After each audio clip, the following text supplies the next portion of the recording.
ಒಂದು ಗಮನಿಸಬೇಕಾದಂಥ ಸಂಗತಿ, ಮತಾಂತರ ನಿಷೇಧ ವಿಧೇಯಕ ಹೆಂಗೆ ಪಾಸ್ ಆಯಿತು ಅನ್ನುವಂಥದ್ದು. ಅದರ ಮುಂದುವರೆದ ಭಾಗ ಬಿಜೆಪಿ ಮತ್ತು ಕಾಂಗ್ರೆಸ್ ನಡುವೆ ಇವತ್ತು ಕೂಡ ವಾರ್ ನಡೆಯುತ್ತೆ. ನಿನ್ನೆ ಗಲಾಟೆಯ ನಡುವೆನೇ ಈ ವಿಧಾನಸಭೆಯಲ್ಲಿ ಈ ವಿಧೇಯಕ ಅಂಗೀಕಾರ ಆಯಿತು. ಸಿದ್ದು ಸೆಕ್ಷನ್ ಬ್ರಹ್ಮಾಸ್ತ್ರವನ್ನು ಪ್ರಯೋಗಿಸಿದರು. ಆದರೆ ಸಿದ್ದು ಎಲ್ಲೋ ಒಂದು ಕಡೆ ಏಕಾಂಗಿ ಹೋರಾಟ ಅಂತ ಅನ್ನಿಸ್ತು. ಆ ಏಕಾಂಗಿ ಹೋರಾಟಕ್ಕೆ ಜಯ ಸಿಗಲಿಲ್ಲ. ವಾಗ್ಯುದ್ಧ, ಪ್ರತಿಭಟನೆ ಬೇಕಾದಷ್ಟಿತ್ತು. ಅದರ ನಡುವೆನೇ ಇದು ಅಂಗೀಕಾರ ಆಯಿತು.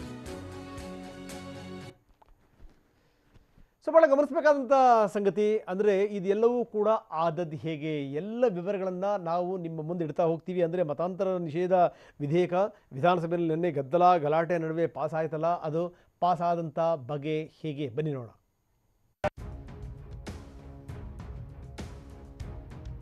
ನಿರಂತರ ಒಂದು ತಿಂಗಳ ಹೋರಾಟ ಜ್ವಾಲೆಯಂತೆ ಸ್ಫೋಟಗೊಂಡಿತ್ತು. ಬೆಳಗಾವಿ ಸುವರ್ಣಸೌಧದ ಅಧಿವೇಶನ ಮಹಾಯುದ್ಧಕ್ಕೆ ಸಾಕ್ಷಿಯಾಗಿತ್ತು. ಯಾಕಂದ್ರೆ ತೀವ್ರ ಕುತೂಹಲ ಮೂಡಿಸಿದ್ದ, ರಾಜಕೀಯ ಸಂಚಲನಕ್ಕೆ ಕಾರಣವಾಗಿದ್ದ ಮತಾಂತರ ನಿಷೇಧ ಸಮರದ ಕ್ಲೈಮ್ಯಾಕ್ಸ್ ನಡೆಯಿತು.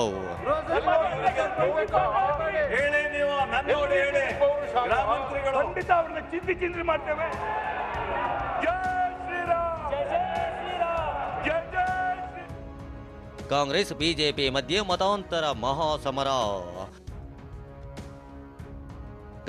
ಗಲಾಟೆ ನಡುವೆಯೇ ವಿಧೇಯಕ ಅಂಗೀಕಾರ. ಹೌದು, ಆಡಳಿತ ಪಕ್ಷ ಬಿಜೆಪಿ ಈ ಬಾರಿ ವಿಧಾನಸಭಾ ಅಧಿವೇಶನದಲ್ಲಿ ಮತಾಂತರ ನಿಷೇಧ ವಿಧೇಯಕವನ್ನ ಮಂಡಿಸುವುದಾಗಿ ಹೇಳಿತ್ತು. ಕಾಯ್ದೆ ಜಾರಿಗೆ ತಂದೆ ತರ್ತೀವಿ ಅಂತ ಘೋಷಣೆ ಮಾಡಿತ್ತು. ಆದರೆ ಇದಕ್ಕೆ ಕಾಂಗ್ರೆಸ್ ತೀವ್ರ ವಿರೋಧ ವ್ಯಕ್ತಪಡಿಸಿತ್ತು. 2 ದಿನದ ಹಿಂದೆ ವಿಧೇಯಕವನ್ನ ಮಂಡಿಸಿದಾಗಲೇ ಪ್ರತಿಭಟನೆ ನಡೆಸಿ ಸರ್ಕಾರದ ವಿರುದ್ಧ ಗುಡುಗಿತ್ತು. ಸ್ಪೀಕರ್ ವಿಧೇಯಕದ ಕುರಿತ ಚರ್ಚೆ ನಡೆಸೋಕೆ ಟೈಮ್ ಫಿಕ್ಸ್ ಮಾಡಿದ್ರು. ವಿಧಾನಸಭೆಯಲ್ಲಿ ವಿಧೇಯಕದ ಕುರಿತು ನಡೆದ ಚರ್ಚೆ, ಆಡಳಿತ ಪಕ್ಷದ ತಂತ್ರ, ವಿಪಕ್ಷದ ಪ್ರತಿತಂತ್ರದ ವಾದಗಳು ಕ್ಷಣ ಕ್ಷಣಕ್ಕೂ ಕುತೂಹಲ ಹೆಚ್ಚಿಸಿದ್ವು. ಇಲ್ಲಿ ತಾವು ಮುಖ್ಯಮಂತ್ರಿಗಳು ಬಿಲ್ ಮಾಡಿ ತನ್ನಿ ಅಂತ ಹೇಳಿರೋದು ನಮ್ಮ ಮುಂದಿದೆ ಸರ್, ದಾಖಲೆ. ಮಾಹಿತಿನ ನಾನು ಸಭೆ ಕೊಡ್ತೀನಿ. ಈಗ ಇದು ಈ ದಾಖಲೆ ಇಲ್ಲಿದೆ. ಕಲಾಪ ಆರಂಭವಾಗುತ್ತಲೇ ಗೃಹ ಸಚಿವ ಆರಗ ಜ್ಞಾನೇಂದ್ರ ವಿಧೇಯಕದ ವಿವರಣೆ ನೀಡಿದ್ರು. ಇದು ಯಾವ ಧರ್ಮದ ವಿರುದ್ಧವೋ ಅಲ್ಲ, ಮತಾಂತರ ಹಾಗೂ ಮತಾಂತರಿಗಳ ಹಾವಳಿ ತಡೆಯೋಕೆ ಮಾಡಿರೋ ಕಾಯ್ದೆ ಅಂತ ಹೇಳಿದ್ರು. ಇಂಥ ಒಂದು ಬಿಲ್ಲನ್ನ ತಂದಿರ್ತಕ್ಕಂಥದ್ದು ಯಾವುದೇ ಧರ್ಮದ ವಿರುದ್ಧ ಅಲ್ಲ, ಯಾವುದೇ ಧರ್ಮದ ಹಕ್ಕನ್ನು ಮೊಟಕುಗೊಳಿಸುವಂಥ ಉದ್ದೇಶವೂ ಇದರಲ್ಲಿಲ್ಲ. 8 ರಾಜ್ಯಗಳು ನಮ್ಮ ದೇಶದಲ್ಲಿ ಈಗಾಗಲೇ ಇಂಥ ಒಂದು ಬಿಲ್ಲನ್ನು ತಂದಿದ್ದಾವೆ, ಅನುಷ್ಠಾನ ಮಾಡ್ತಾ ಇದ್ದಾವೆ. ಸಚಿವರ ಈ ವಿವರಣೆ ನಂತರ ವಿಧಾನಸಭೆ ಕಲಾಪದಲ್ಲಿ ಕ್ಷಣ ಕ್ಷಣಕ್ಕೂ ಕಾವೇರ ತೊಡಗಿತ್ತು. ಯಾಕಂದ್ರೆ ಸಚಿವ ಆರಗ ಜ್ಞಾನೇಂದ್ರ, ಈ ಕಾಯ್ದೆ ಕಾಂಗ್ರೆಸ್ನವರ ಕೂಸು, ಸಿದ್ದರಾಮಯ್ಯ ಅವರ ಕಾಲದಲ್ಲಿ ಇಂಥದ್ದೊಂದು ಕಾಯ್ದೆ ಕರಡು ರಚನೆಯಾಗಿತ್ತು ಅಂತ ಹೇಳಿ ಆರಂಭದಲ್ಲಿ ಕಾಂಗ್ರೆಸ್ಗೆ ತೊಡೆತಟ್ಟಿ ನಿಂತಿದ್ದ ಸಿದ್ದರಾಮಯ್ಯಗೆ ಹೊಡೆತ ಕೊಟ್ರು. ಇದು ನಮ್ದಲ್ಲ, ಇದು ಕೇವಲ ಇವತ್ತಿನ ಬಿಜೆಪಿ ಸರ್ಕಾರದ್ದಲ್ಲ, ಇದು ಹಿಂದಿನ ಸರ್ಕಾರದ ಶಿಶು. ಇದು ಡೀಟೇಲ್ ಅವ್ರು ಹೇಳ್ತಾರೆ, ನಮ್ಮ ಮಾನ್ಯ ಕಾನೂನು ಸಚಿವರು ಹೇಳ್ತಾರೆ ಅದು ಎಲ್ಲಿವರೆಗೂ ಬಂದಿದೆ, ಹೇಗಿದೆ ಅಂತೇಳಿ ಹೇಳಿ. ಇಲ್ಲಿದ್ದಂಥ ಎಲ್ಲರೂ ಕೂಡ ಅದಕ್ಕೆ ಸಿಗ್ನೇಚರ್ ಹಾಕಿ ಅದನ್ನು ತರಲಿಕ್ಕೆ ಪ್ರಯತ್ನ ಮಾಡಿದಂಥದ್ದು ಇತ್ತು. ಇದಾದ ಬಳಿಕ ಶುರುವಾಯ್ತು ನೋಡಿ ಕದನ. ಆಡಳಿತ ಪಕ್ಷದವರೆಲ್ಲ ಸಿದ್ದರಾಮಯ್ಯ ಮೇಲೆ ಮುಗಿಬಿದ್ರು. ಕಾಂಗ್ರೆಸ್ ಹಿಟ್ ವಿಕೆಟ್ ಬಿತ್ತು. ಕಾಂಗ್ರೆಸ್ನವರು ರೆಡ್ ಹ್ಯಾಂಡ್ ಆಗಿ ಸಿಕ್ಕಿಬಿದ್ರು ಅಂತ ಕಲಾಪದಲ್ಲಿ ಘೋಷಣೆ ಮೊಳಗಿದ್ವು. ಡಬಲ್ ಸ್ಟ್ಯಾಂಡರ್ಡ್ ಕಾಂಗ್ರೆಸ್ಸಿನ hit wicket, Congress hit wicket, Congress hit wicket. ಅಧ್ಯಕ್ಷರೇ, ಹಿಟ್ ವಿಕೆಟ್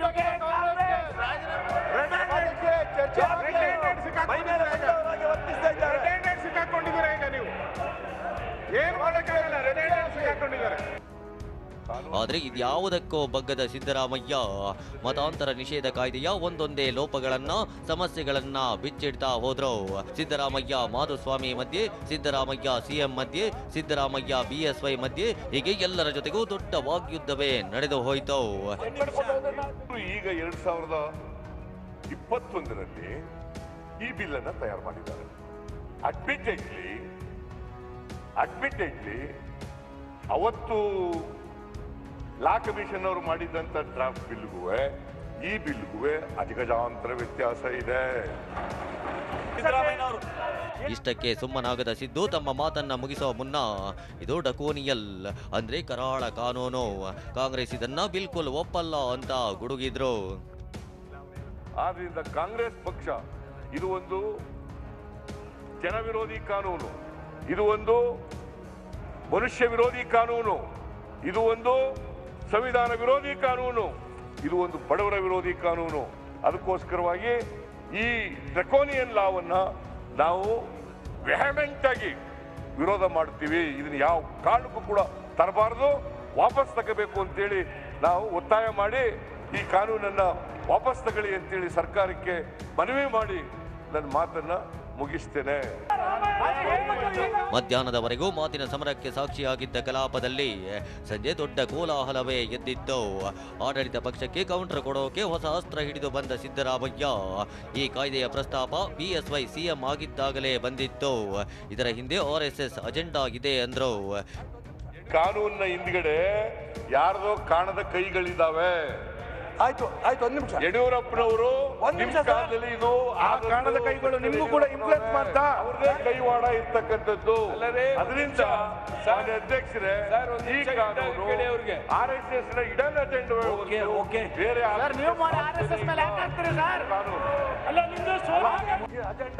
ಇದಕ್ಕೆ ತಿರುಗೇಟು ನೀಡಿದ ಈಶ್ವರಪ್ಪ, ಹೌದು ಇದು RSS ಅಜೆಂಡಾ, ಇಂಥ ಇನ್ನೂ ಅನೇಕ ಕಾಯ್ದೆಗಳನ್ನ ನಾವು ತಂದೆ ತರ್ತೀವಿ, ನಮ್ಮ ತಂಟೆಗೆ ಬಂದ್ರೆ ಚಿಂದಿ ಮಾಡ್ತೀವಿ ಅಂದ್ರು.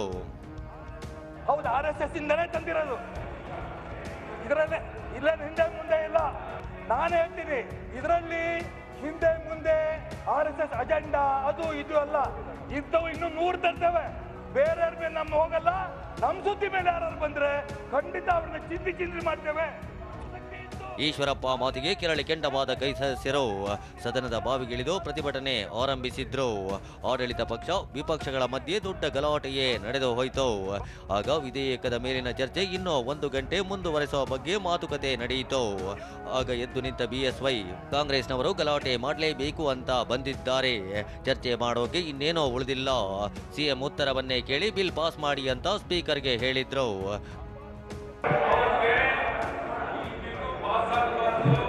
ಅಥವಾ ಪಾಸ್ ಆಗೋ ಟೈಮಲ್ಲಿ ವೆಲ್ಲಲ್ಲಿ ಇರಬೇಕು, ವಾಕೌಟ್ ಮಾಡಬೇಕು ಅಂತ ಅವ್ರು ಬಂದಿದ್ದಾರೆ.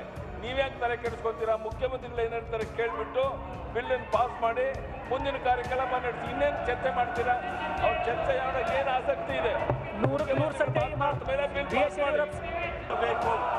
ಕೊನೆಗೆ ಸ್ಪೀಕರ್ ವಿಧೇಯಕವನ್ನ ಧ್ವನಿಮತಕ್ಕೆ ಹಾಕಿದ್ರು. ಸಹಜವಾಗಿ ಬಿಜೆಪಿ ಮೆಜಾರಿಟಿ ಇರೋದ್ರಿಂದ ಮತಾಂತರ ನಿಷೇಧ ವಿಧೇಯಕ ವಿಧಾನಸಭೆಯಲ್ಲೇ ಅಂಗೀಕಾರವಾಯಿತು.